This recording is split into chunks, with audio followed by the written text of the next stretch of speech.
And good evening to you and the midday program. Thank you so very much. I'm a few minutes late coming on because I had to deal with the factor of on my Instagram page. I have been put temporarily in jail, I guess for attacking a young guy that thought that I was a punk.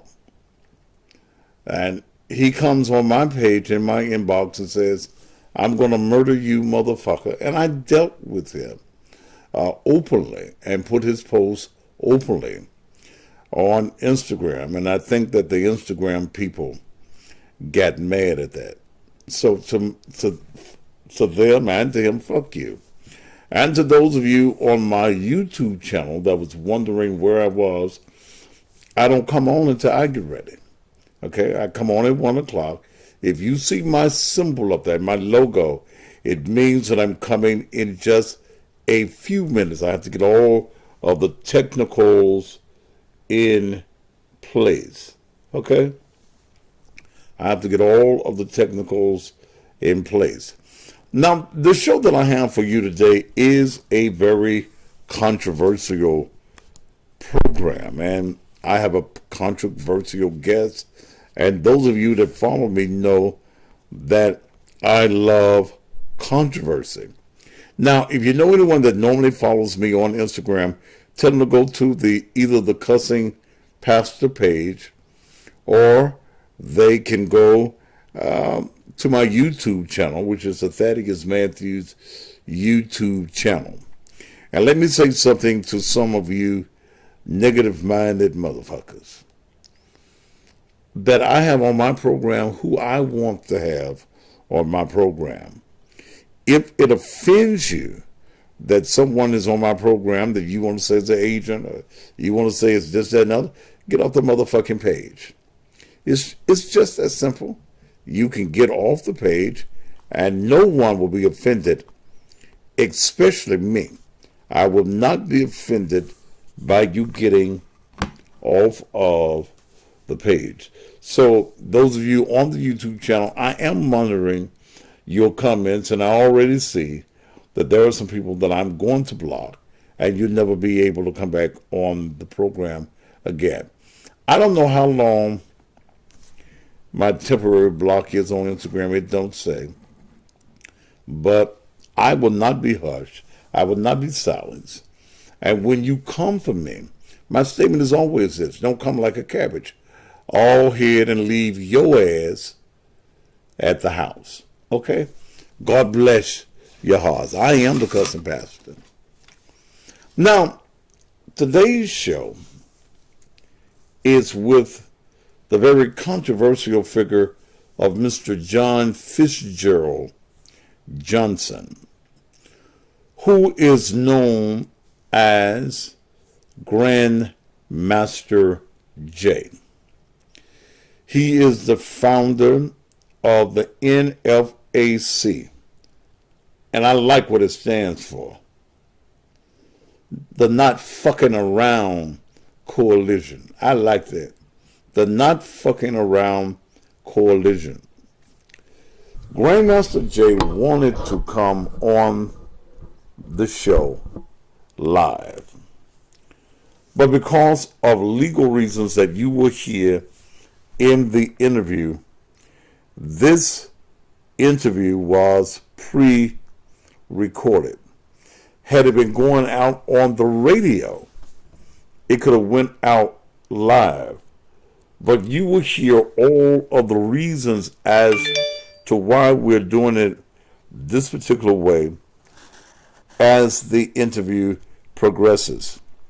My interview with him is about 45 minutes long, and I'm going to allow him to give the interview, and then we'll come back with comments. I did it on my phone because I tried to do it through the radio system and record it, and it's good for radio, but it wasn't good for me being able to do it now. All but about the last 30 seconds of the interview you will hear, and the reason for that, my phone did not ring until the last 30 seconds of the show. All right, let's get the show on the road. And good afternoon to you.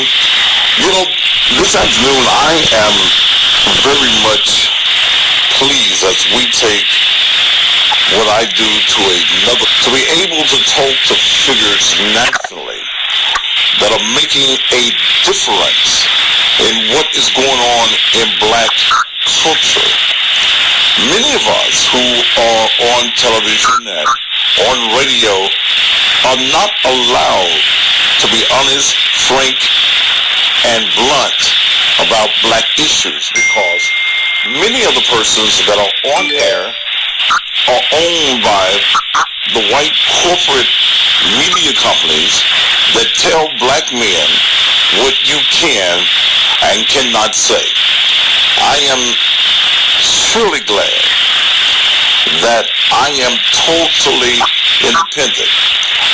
I have a guest today that is making a lot of noise, and I'm having to pre-record this show, and as we go along, you will understand why we are pre-recording this show that I will play back on my various shows. My guest today is a man by the name of John Fitzgerald. He named after the president, John Fitzgerald. What's your last name, man? Johnson. Johnson. I didn't write it all down. My writing. He's also known as the Grand Master J, founder of NFAC. That means the Not Fucking Around Coalition. He is the founder of the largest black militia in the world. Former hip-hop producer, DJ, a Army veteran, ran for the president in 2016 and got his name on the ballot in 47 states. He ran on a platform, and a progressive platform of ending racism, fixing women's rights, economic self-finance. The NFAC was established in direct response, I would say, to the toxic racism atmosphere that was created by Donald Trump. The NFAC has been instrumental in bringing transparency and justice to cases like Armand Blackberry, Breonna Taylor, Trayford, Pellerin, and the George Floyd cases. Ladies and gentlemen, I'd like to introduce to you at this time my guest, Grand Master J. Grandmaster, it is a privilege having you on my show on today. Well, my brother, first of all, let me thank you for taking the time out of your busy schedule to have me on your show. Again, to all of your listeners, don't think it robbery to listen to two black men talk about black issues during the little time they want to recognize Black History Month. You know, we know it goes all year. And I'm really glad to be here to talk to you today because we have some issues that are burning in the background of the black diaspora that need to be discussed, and this is the platform that's appropriate to have that discussion. And I thank you for having me, my brother. Glad to be here. Thank you, sir. The Not Fucking Around Coalition, the NFAC. Why? Why did it come into play? The NFAC was born out of the atmosphere that was nurtured by our outgoing president, Donald Trump, who ran on and did not have a problem rejuvenating, re-energizing, reinvigorating, and bringing out into the open for all of us to see good old-fashioned, down-to-earth American that song, it made me feel good that they were making America great again, when the truth of the matter was, here was someone who was supposed to be the leader of the free nation, the free world, as they say, who was encouraging anything but being great, but instead replacing that word with hate. Those of us who have been American citizens, who have been law-abiding American citizens, who have served this country as soldiers, and those of us who have lived inside of the structure of America, where we've been treated as second-hand citizens, it seemed like the temperature got turned up. Because of that, the time was for us to stop the talking and to get to walking. It was time, because the situation had developed, that those very same pressures and dynamics that influenced our very own people back in the 60s for the civil rights movement that forced the formation of groups like the Black Panthers, that those same pressures and dynamics had reappeared. So therefore, it was time for a similar answer. So therefore, I founded the NFAC, and of course, we immediately put boots on the ground and began speaking directly to not political power, but racial power, speaking to the framework that this country was truly built on, and in letting those folks know that we are not our grandmothers or our grandfathers' activists, that we are smarter, better armed, much more intelligent and organized than you ever would have imagined. And we've always been here, but the situation that was created by the atmosphere of the blatant racism that we were experiencing as a people going into the quarantine and coming out of it demanded that we come into fruition. Thus, the birth of the NFAC. Many would ask, though, man, why the attire, the military attire, why the firepower? And I guess you really need to explain to some what a militia is and why there is a necessity right now in this country for a black militia. Well, you have several questions rolled into one. Let me unpack each one of them. First of all, the question as to why the weapons, there is no why. Every other group in this country that decides to arm itself, no one raises questions. No one is afraid. No one asks them why, because they're exercising their constitutional right.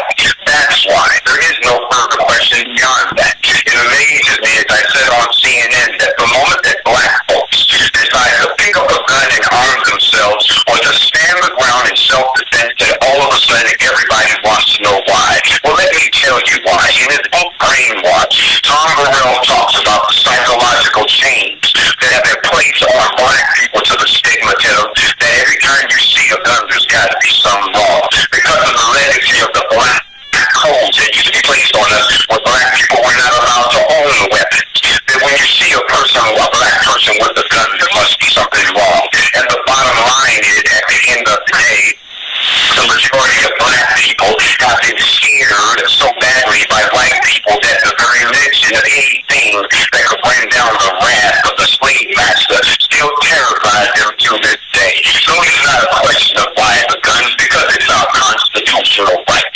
That's why. The second piece is how we dress is of no consequence. People always want to examine each and every detail of what black people do, but say nothing about all the other largest white supremacists on militias, all 531 of them that popped up under the Obama administration. Older white boys was big mad when his brother got into the White House, and they formed all kinds of militias, but nobody said nothing. Yet when a racist, a bigotist like Donald Trump gets into the White House and signals it's okay, they start shooting down black folks, lynching black folks again, disrespecting our women and our children, coming into our own neighborhood where you have no basis or relationship, and trying to administer justice unequally, that no one should question not how we look or what we're carrying. How about what we're addressing?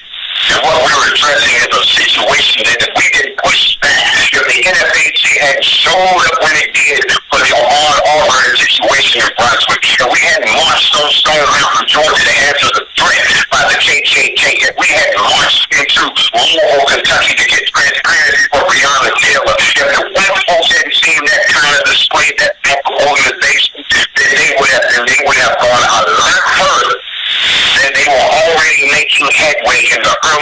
2020 when we had a lynching every week all of a sudden. They were finding people in parks and all kinds of things. They were like lynching. Suddenly came back with a vengeance. We had Karens and Carls out here saying things to us like it was back in the 60s before the civil rights legislation was passed. That's what we should be asking questions about. Why? What brought this about? What was the thing that made you decide that you had to strap up, that you had to get organized, that you had to make it all about black people? Two things, my brother. The first thing is this. Malcolm X said it best. We cannot learn to love another people until first we learn to love ourselves. And we have an issue within our own community where we're filled with so much self-hatred, self-loathing, that we had to learn to work together, to get along together, to fight together, to stand together, to rebuild our racial esteem. We had a responsibility to do that because the NFAC is all black, by black, all black, protecting black, defending black, educating blacks on gun ownership, and making us all understand it's okay to fight back. It's okay to pick up a weapon. That's your right. There's not one set of rules for them and one set of rules for us, but as we will find out later on in this discussion, apparently that is, my brother. Well, I often push the conception on my shows that your oppressor will never be your deliverer. I see many blacks around the country who are inundated with the idea that racism does not exist, that the white man is going to be fair to us, and all we got to do is wait on Jesus to come back. What do you say to what I call this fucked up mindset of black folk, that white folk are in love with us and that we just need to sit back and be docile like many of us have been, and the white man ain't gonna do nothing, he really don't mean no harm? What do you say to that, man? What I say is this, is that a lot of times we like to sit around and talk about great injustices that were done against us in the motherland. We like to talk about the great injustices that were done against us in the Portuguese slave trade, which of course turned into the transatlantic slave trade, which of course some of us are from Africa, some of us are right here. We like to talk about those. We talk about how they stole our resources, stole our people. But what we never talk about is the theft and the colonization of the black mind. And until we reverse that colonization, we will never be free of the psychological shackles that make us talk like that. See, that's the psychological change. Oh, the master knows what's best for us. Oh, you're going to get us in trouble. Oh, we should all go along to get along. Those are the chains of your psychological colonization. That is what that is. So the very first step, and it's happening around the globe now. It's happening across the diaspora. It's happening across the United States. Don't you know that gun ownership by blacks increased by over 7 to 8% after last year, after we came out of the quarantine? What do you think inspired that? A lot of black people said, I saw the black people marching around organized something I didn't think I could do. Let me get out here because it's okay to defend yourself. You have to ask yourself, what is it that we as a people need to do internally to remove those psychological chains so you don't have to put up with those sleazy push statements that come from people who still believe that you are a victim. You see, the only person that wants to be delivered is somebody that can't deliver themselves. The only person that's asking for an apology is somebody who's always playing the victim. You see, as a black race, we should now be in a position where we need to issue out some apologies. We need to tell some people we're going to do better. We need to tell some people we need to work harder to understand your culture. But as far as all of us sitting around saying this, that, and thing because somebody else has our destiny in their hands, and you don't understand the definition of racism. Racism, to be a racist, that means you have the total control of the final disposition of an entire race of people. And black men haven't had that power over white people in over 400 years. So please stop talking about we're racist. We're not racist. We're sick and tired of the sick and tired that had pervaded us for the last 50 years with no leadership, no black religion, no way to fight back, just putting up with the system, going along with the system, taking the excuses of the system, and then turning a blind eye when the system catches in our face and calls it rain. No, we got to take it a step back further than that. We got to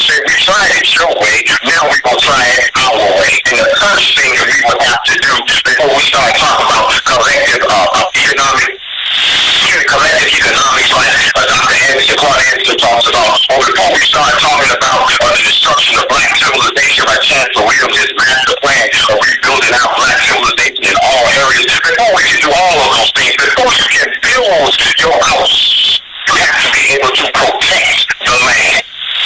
So what we have done is put a structure in place where at least we can grow it to protect whatever land we may get our hands on, whether it be here or in another country. You see, I said this before, Thaddeus, but I'm going to say it again. We still have not arrived at a place that when something happens to one of us, that there is an entity or a country outside of the United States that's ready to go to war for what has happened to us. Because if you're Chinese, if you're French, if you're Indian, if you're Asian, and something happens to you in the United States, they got to make an apology to your country. They got to go and tell them what they will do about what they did to you while you was in the United States. But if something happens to any of the descendants of slavery, any of the Africans that have migrated here, any of the people in the Caribbean that have come here, nobody speaks up for us. So we got to speak up for ourselves. We got to develop our own platform. We got to develop our own framework to fight back from. Before we can do that, we got to get over this psychological change that make us doubt each other, hate each other, and always look to the white man as our base. But man, but this thing of hating each other is so entrenched in us. Okay? We love that white boy. We love that white man. And we don't want to love ourselves. That's the reason I see a lot of our sisters that want to be that white girl. She wants a blonde in her hair. She wants a platinum in her hair. She wants a blue eyes because she has been convinced that Miss Clairol and all them white girls got a better idea about what life is all about. I also say, man, that the greatest... Let me jump in real quick. First, again, you have to understand, a lot of people are walking around today talking about I'm awake. They're here, they're moving amongst the melanated people to shake off the shackles of what you just said. They're waking up with the white man. The love affair is over. The love is lost. The gloves have come off. And a lot of people found out this is an abusive relationship. They found out this is a psychologically abusive relationship. It's a physically abusive relationship. As a matter of fact, it's a culturally raping relationship. And a lot of folks are tired of it. So we can't say those that have bought real estate and are comfortable in their captivity. We have to work with the ones that are waking up from the matrix and say that, well, we can't save everybody. We got to save somebody. So it has to start somewhere. When you say to those who are still brainwashed, they are so enamored in the white man's matrix, you know what you say to them? Nothing. Because it is written that not all of us will make it. It is already written that brother will turn against brother, mother against child. Matter of fact, I've said it publicly before. The only way we're ever truly going to be liberated and free, we might have to fight some of our own people. Because people tend to act like all black people is on one code. All black people is one monolithic organization. We are not. We came from different tribes. We have different mental attitudes. We have different points of view toward each other. And a lot of us, we might have the skin, but we ain't the kid. Our DNA is something else. And when you begin to act, remember you are a child of the Father. So don't be surprised when you see people like the individuals that I dealt with in the seats of power out in Louisville who look like us but act like something else. When you see us dealing with sitting congressmen like Clay Higgins who threatened to kill me and any 10 members of our organization if we set foot in Lafayette, Louisiana, which we incidentally did. But for him to be able to say that as a sitting congressman, nothing happened to him. Tends to let you know that there's a different DNA at work. So you have to understand that black folks, don't think that everyone in your skin is your kin and everybody who looks like you is your friend. It's a mistake that we make, but they don't. See, we separate ourselves, but they don't. Because what they'll do to one of us who's standing strong, standing on the square for our people, they'll do to somebody who waved the flag with them. Y'all know that out of all those people who ran up in the Capitol for the insurrection, the only person they kept in jail was the black one. Y'all know for a fact that even though Kyle Rittenhouse killed 2 people, maybe 3, and the white folks united and raised $2 million for me, Now he can't find the boy, but if he was black, he'd be on every milk carton, TV screen, internet page, be America's most wanted. You gotta also understand that until we start to see ourselves for who we truly are, we ain't got no opinion, no right to be upset about how they see us or how they depict us. We got to tell our story.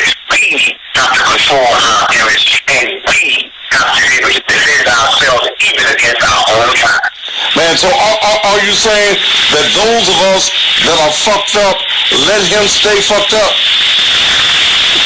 I didn't say let them stay fucked up. As I said before, some of us have awakened. And if someone awakens and is truly awake, then you nurture.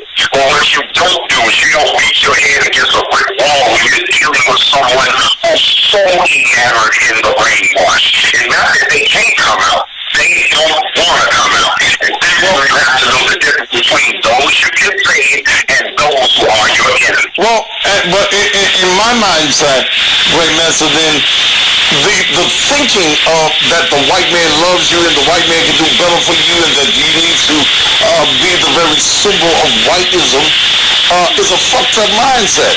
And I'm at the point, man, and when I deal with this shit every day on the air, I'm at the point, if you fucked up in your mindset, I'm going to let you stay fucked up in your mindset.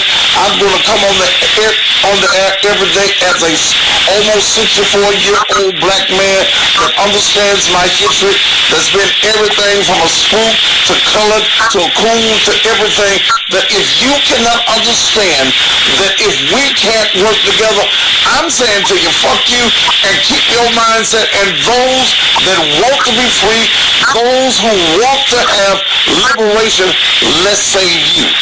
Now, let me get you. And what you're doing right there, my brothers, you are echoing the exact sentiments of everyone that's affiliated, not just with the NFAC, but in the entire diaspora movement. As we move on, we're going with the goals. You're absolutely right. You didn't say one thing wrong. There was not a lie told to you. But let me go ahead and shift gears so that we can take it a little closer to the meat and potatoes of why I had to grace your show with my presence, because I know that you and I are two strong brothers, and that this type of conversation that we're having right now, you see, it scares us.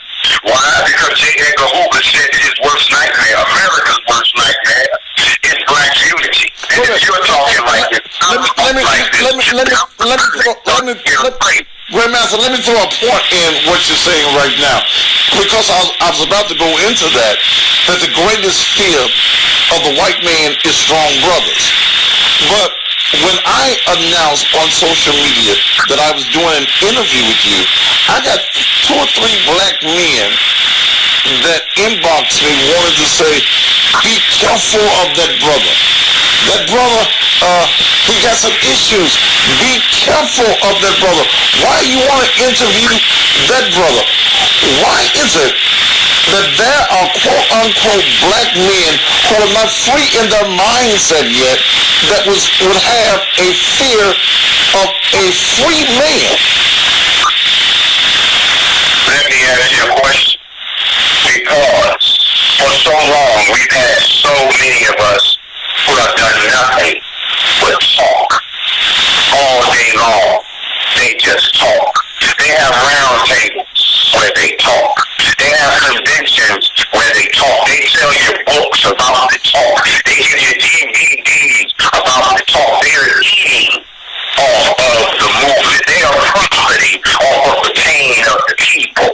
Those individuals look very, very weak when someone shows up doing the work. Not talking about marching up to the man, but marching up to the man. Not talking about engaging the legislature about the unfair application of law, but actually sitting at the table with them. People act like Malcolm X didn't used to be Malcolm Little, and people always want to act like you are a person that you were 5, 10, 20 years ago, when the truth of the matter is, positive action exposes fake people. Additionally, those people that you speak of, you have to ask yourself, in this world of the internet, how do you know that it was a black person? It's very easy for COINTELPRO to adopt a whole new face and look black. I got people right now that media sites where we screen out so-called white people, yet I have had documentation presented to me where it shows that the individual who's stating what he's stating was inside of my platform, meaning you are hiding out as a black person. People only tell you don't give a stage to and don't talk to certain people when they are afraid of them, when they are afraid of other people hearing the truth, because they know the more the people hear the truth, the more they can spot a liar. The more they can see an example of what it looks like, they can spot what the fake looks like. So all you've been getting for the last 60 years is a bunch of speeches. If all you've been getting for the last 60 years is paying your money for a bunch of products, but you still haven't moved one step closer to liberation, you damn right when a brother comes along that speaks the power, that charismatic enough to energize the black nationalist movement, that begins to sound like God and stop making revolutionary, then everybody else who's been skating by and skirting by, or who's intimidated, or whatever their personal issue may be, rather than liberating their people, they gonna jump in your inbox because they know you have an influential platform and you about to bring an influential brother to the stage. It's not just black people that you have to worry about. The U.S. government has shut me down. Why?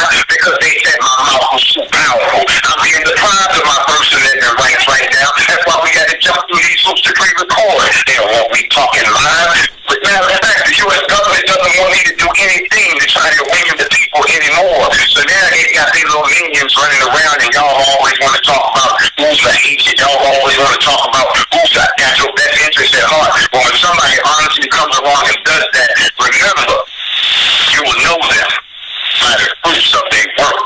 And most of the people that's talking ain't got no fruit. And I don't take seed from a tree that ain't produced no fruit. Man, in fact, in Scripture, you'll find that Jesus cursed a tree, a fig tree, because it didn't have nothing but leaves and no fruit. Man, you're going through something legal, which is the reason that we had to pre-record and not do this live. If I was doing this on radio, we could have went live, but because a lot of this will be on social media, and it's strange to me, you can't go live, but I'm going to play back live what you said. That don't make sense to me. But what is it legally right now that you're going through?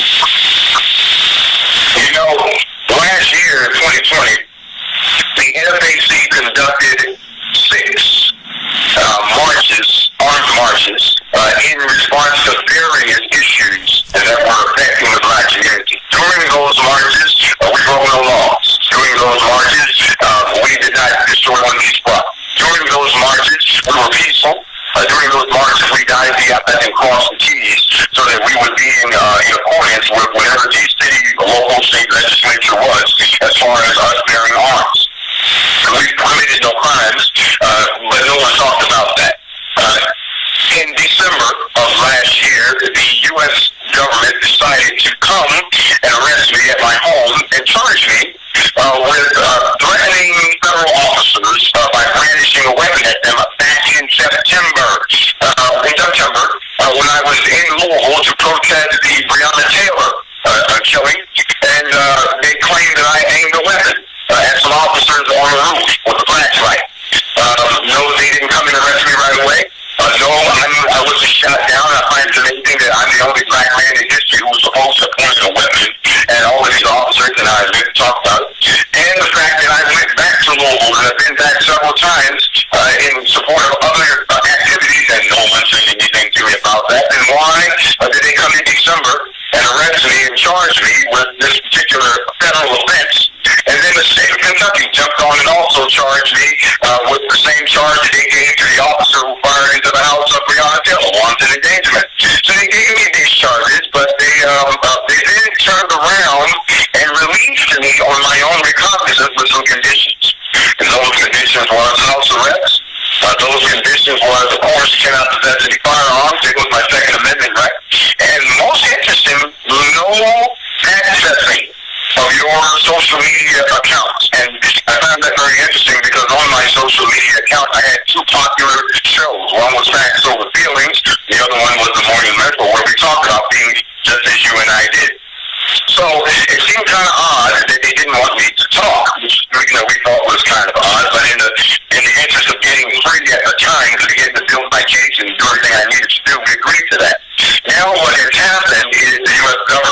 engaged in a series of episodes where they've been able to extend this period. Normally it's 30 days, you get arrested, you get an indictment. I have not been indicted. In any case, I've just been charged. These charges can be dropped at any time. But what it has done in the meantime, it has silenced me. And it silenced my voice. And now what's starting to happen is we're getting into the position where my first court appearance on the 26th of February, ironically enough, will be in Louisville, the very same place that I went for the Breonna Taylor case, at the state level. The federal hasn't come back with anything yet, so people can stop making up stuff. But the interesting thing is, they want me to come into this particular situation as if I'm criminal.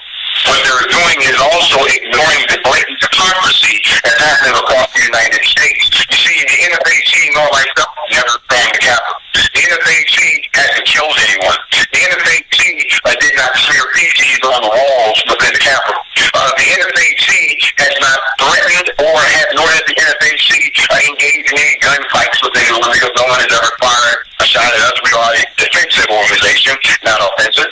All of these things have happened that everyone else has been given a slap on the hand. Whereas I've simply been accused of something that happened almost 6 months ago, and I am actually being contained as if I did all the things that they did. So there are two different systems at work here. Yes, we are aware that this happened under the Trump era, and that now appears to have ended, but I am still looking at the same situation that existed before the transition of power. It's just that during the transition of power, all of these other militia movements made their intents clear that they are terrorist groups, that they are hate groups. The Southern Poverty Law Center had not labeled the NFAC as a hate group or as a terrorist group, yet I am being treated as a terrorist. Now, that's where we are today, and the awareness of this is being purposely ignored by the media. The mainstream media has not talked about this. No one has challenged the First Amendment violation piece of this. They want this black man quiet. They want him to go to prison because he had the audacity to form an all-black militia to defend black folks, educate black folks, and help us to observe our constitutional rights. And because, like you said, I spoke to power and I used their own system against them. The difference here is that in the last 60 years, black America has not seen anything like this. The last time there was this type of an organization was the Black Panthers, which we are not. So I think you need what everyone is agreeing on, bogus charges. But the point of the matter is my denial of my First Amendment rights has robbed me of the opportunity to make people aware of what they are doing. That's what's going on right now, and that's our current state right now. Well, and again, I'll state, I'm confused as to why I can interview you by phone and then take that very same conversation and put it on social media. I mean, that's what puzzles me. You understand something, my friend, that you and I are having a conversation. This is your radio show. This is your interview. What they don't want me to do is have the ability to go live and possibly rile up the troops. They believe that I have the power to give the word. You have to understand the NFAC is not just based in the United States. We are an international militia. We have coalitions now around the world. How many members do you have in your organization? That's a question that has been asked of me many times, and that is an answer that I base on my study of history and COINTELPRO. I will not reveal those numbers because that is how the enemy begins to decide how to take you apart. And anyone who sits there and gives out this information, and especially in today's world, all you're doing is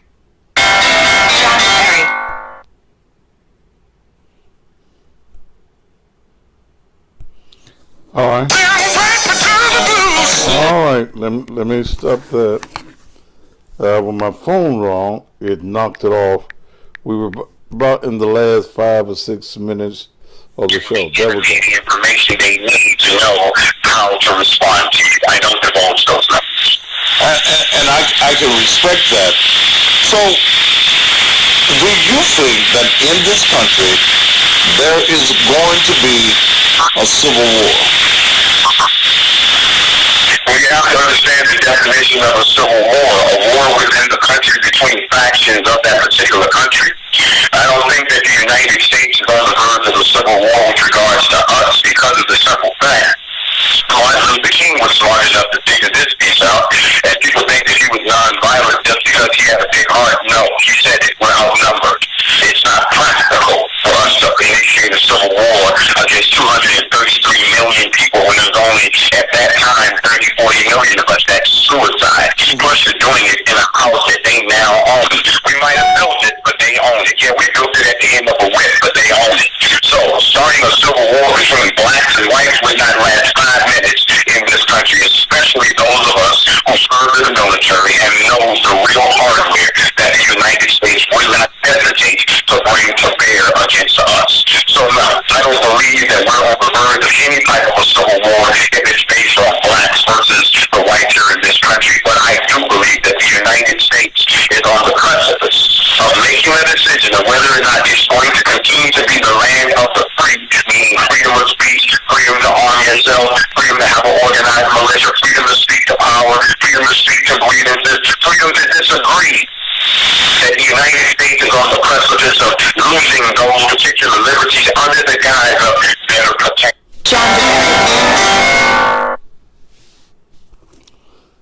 All right, I keep getting a politician trying to call me. I was just texting him. Let me finish up this interview. There's about 5 minutes left on in this country. There is going to be a civil war.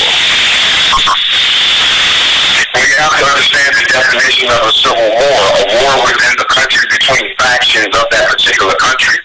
I don't think that the United States is on the verge of a civil war with regards to us because of the simple fact Martin Luther King was smart enough to figure this piece out, and people think that he was nonviolent just because he had a big heart. No, he said it, we're outnumbered. It's not practical for us to initiate a civil war against 233 million people when there's only, at that time, 30, 40 million of us. That's suicide. Plus, you're doing it in a house that they now own. We might have built it, but they own it. Yeah, we built it at the end of a whip, but they own it. So, starting a civil war between blacks and whites would not last 5 minutes in this country, especially those of us who serve in the military and know the real hardware that the United States would not hesitate to bring to bear against us. So no, I don't believe that we're on the verge of any type of a civil war if it's based on blacks versus the whites here in this country. But I do believe that the United States is on the precipice of making a decision of whether or not it's going to continue to be the land of the free, meaning freedom of speech, freedom to arm yourself, freedom to have an organized militia, freedom to speak to power, freedom to speak to grievances, freedom to disagree. That the United States is on the precipice of losing those particular liberties under the guise of better protecting you, more law and order, and making sure we can control the population so the elite stay elite, and the poor stay poor, and the middle class continues to slave away to make the elite rich. That's what's happening in this country, and that's where your breaking point may come in. But I don't see a civil war right now between us, black folks, and them. There's not enough of us, unless people came in from outside of this country, which is something that's never happened before. But I never say never. Do you think that when we go back to January 6th and we see the rising at the Capitol, that this was just a testing platform for white supremacists and racists? I said it before and I'll say it again, it was bait. It was bait. And the reason I say that is this.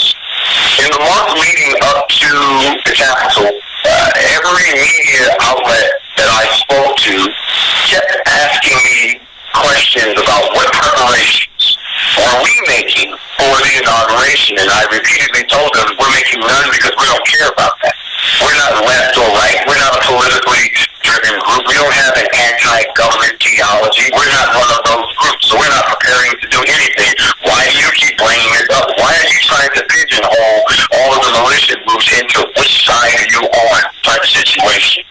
Well, when the U.S. government decided to place me under arrest and I stood down the NFAC, we were not a part of anything that will be coming around that time. But all the other big groups, like the Oath Keepers and the Proud Boys and the Three Percenters and all these other white supremacist groups, they did. They did make plans. They did start talking. Maybe that's why they were asking us to see if we were going to counter. So when whatever went down on the sixth, whether it was staged or whether it was half-heartedly executed or so forth, the purpose of it was to draw out those people who were the real danger, and they did. If you notice, right after that, they went on a clean sweep, and they started sweeping up people in all of those organizations, but they couldn't sweep up anybody in NFAC, because not only did we not comment, not only were we not there, we were smart enough to know that that was fake. As we wind this down, man, what is it that people that are listening right now, what can they do to assist you and your efforts? A couple of things. The first thing is to be actually going on, and don't believe what people are telling you, because they want you to stay in the same position you're in right now. They want things to stay just like they are. They don't want no trouble. They don't want to move ahead. They like it where they are. Make yourself aware. Do your research for real and get it past yourself. That's the first thing. The second thing is to bring pressure upon the Department of Justice, upon the state of Kentucky. Those U.S. attorneys and prosecutors, there needs to be folks writing in letters letting them know that what you're doing is unjustified and what you're doing is racist, and these charges need to be dropped and we need to move on. The Trump administration may be gone, but a lot of the residuals and the damage that was done is still in place. And this case right here is a prime example. This was their last hurrah. We're going to take down the black militia on our way out the door, and that's what the new administration needs to deal with. So I need people to be writing letters down to the courts in Louisville, and also to the Department of Justice in D.C. They got a brand new Attorney General. Make him aware. Make everyone aware that, listen, you want to deal with diversity, you want to stamp out racism inside of this system, then here's something that you need to look at. These charges need to be dropped. Additionally, what they're also trying to do, and I have no problem saying this, is whenever someone steps up and speaks for black people, they have the same program. What they first do is assassinate your current. Then after they assassinate your current, they assassinate your finances by dragging you through the judicial system. And then after that, they assassinate your freedom by incarcerating you. And then when the people aren't paying attention to you anymore, they assassinate you physically. That is the process they're trying to put me through right now. There is a GoFundMe for my legal defense team, because people don't seem to realize I'm fighting two cases at the same time, at the state and federal level at the same time. Two totally different sets of lawyers, two totally different sets of cases, 5 charges apiece. I need black people to rally around me the same way white people rallied around Kyle Rittenhouse. You see, I keep saying just be black first and everything else second, but we have a tendency to be everything else second and everything else first and black second. So if I was dead and gone, then I'm pretty sure there'd be parades in the street and people waving signs and, we ride for Grandmaster Jay, but because I'm still alive, we tend to pick and choose what we get indignant about. I need a letter writing campaign to the Department of Justice. I need a letter writing campaign to the lawyers and to the prosecutors down in Louisville. I need people to contribute to the GoFundMe so that I can fight this off, so I can get back to the business of what we were doing before, which was protecting black people, defending black people, standing the post for black people, instilling pride back into black people, and also letting all those ones you talked about earlier who said, I'm scared, that it's okay not to be scared no more. What is your GoFundMe account name? Well, there's 2 steps to that. And when all of this first happened, there was a GoFundMe that was started that was targeting $1 million.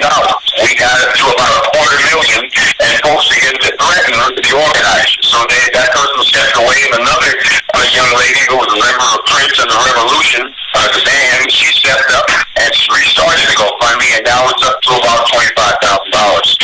They're still trying to raise more funds. Anyone can go to GoFundMe and do a search for Grandmaster Jay Legal Defense Fund. You will find it under Eleanor Harvey. You can donate as your heart sees fit. Additionally,